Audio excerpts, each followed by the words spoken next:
Hello, once again, folks, to yet another episode of I Ruined It, the art series where I take some of your favorite childhood things and I ruin it. In today's episode, we're going to be ruining some of your favorite laboratory mice.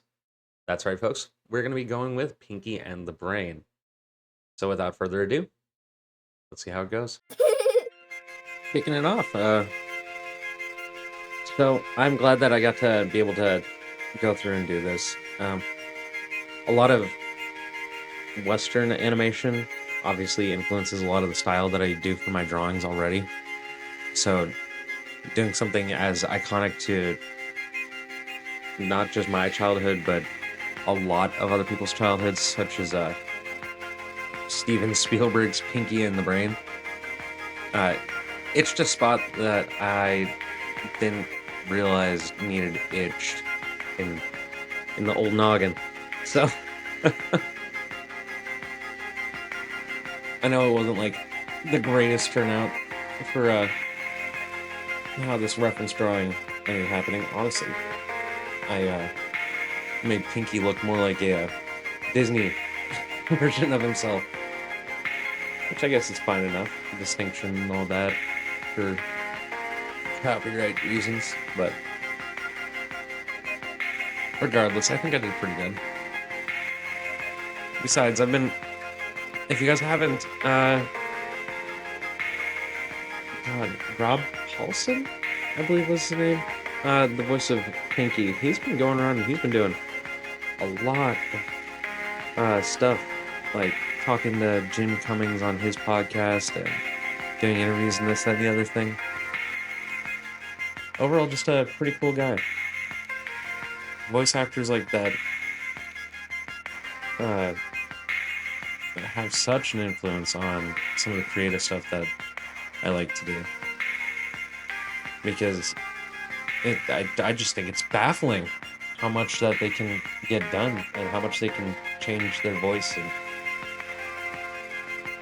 all of this different work that they put in.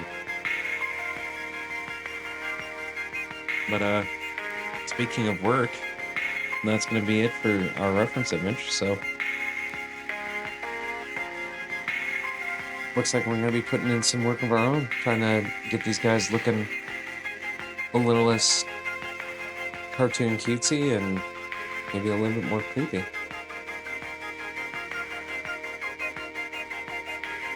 Oh my, why did I make this linger for so long?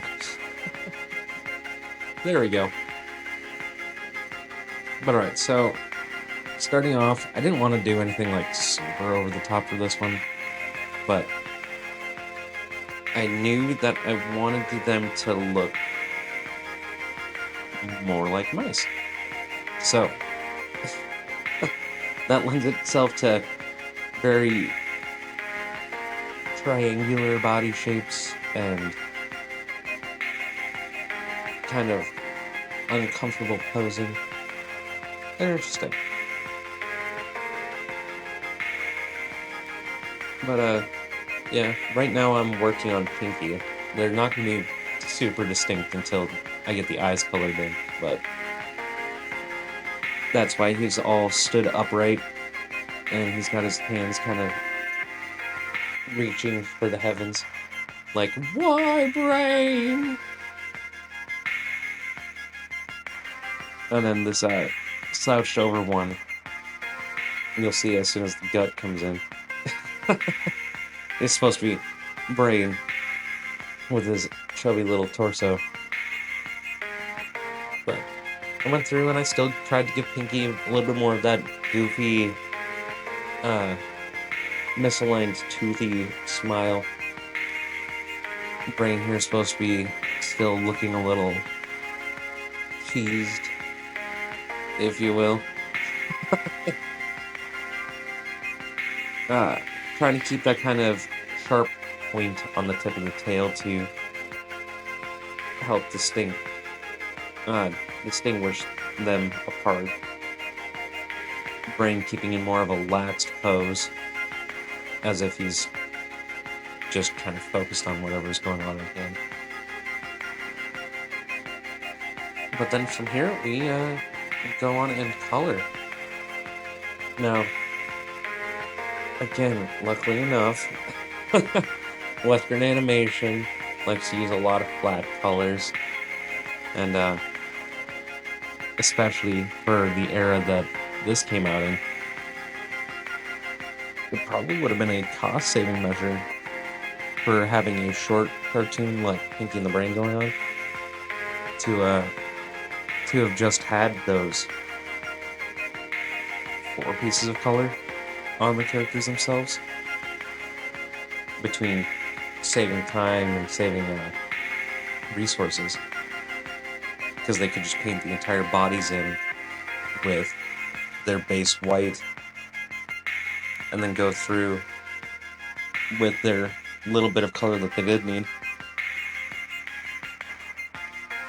But now here, rather than keep them the traditional cartoon all white, every white mouse that I've ever owned, speaking of that, yes, I have owned mice at plenty of different points in my life. Cute little creatures. But anyway, I digress.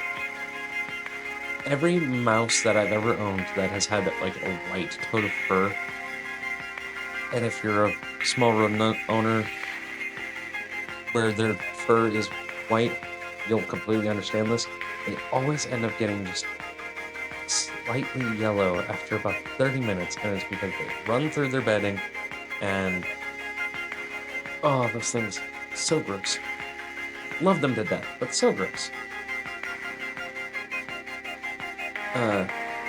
So that's why I chose that kind of like off-white, yellowish color.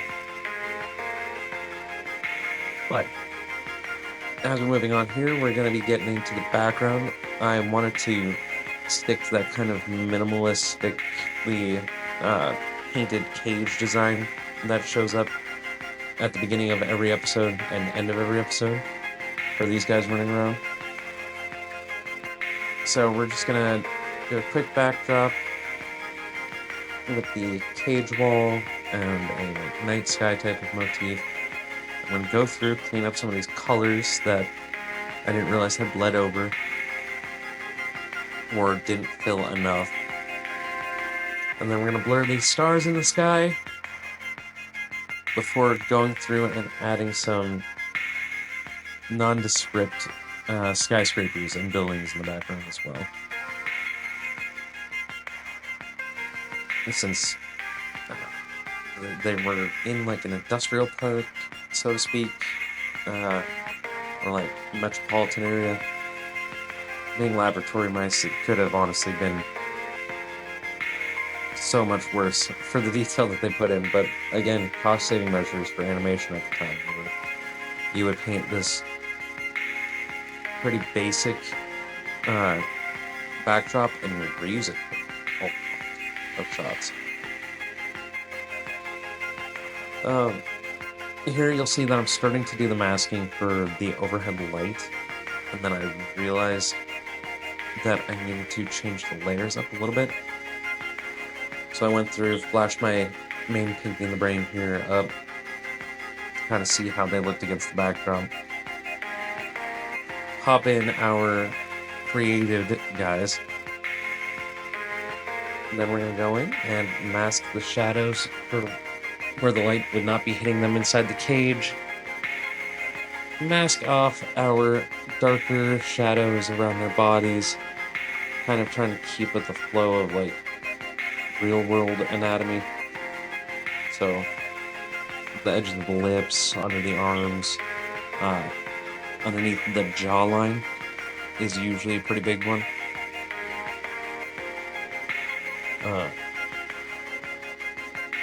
Going through just everywhere that we might need it. Under the tail, yeah, like the curvature of the tail, under the eyes where the socket would have that little shadow from the eyeball itself.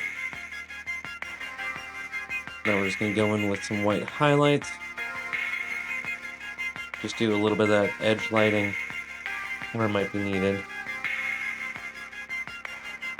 And then blur our edges. And then with that, that's going to have us pretty close to done here. So, What do you guys think? Did you like that we're doing a repeat for kids cartoon this week?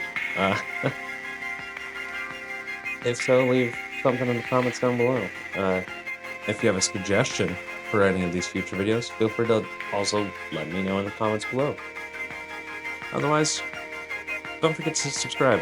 It's free. You can always unsubscribe later if you don't like what I'm continuing to pump out.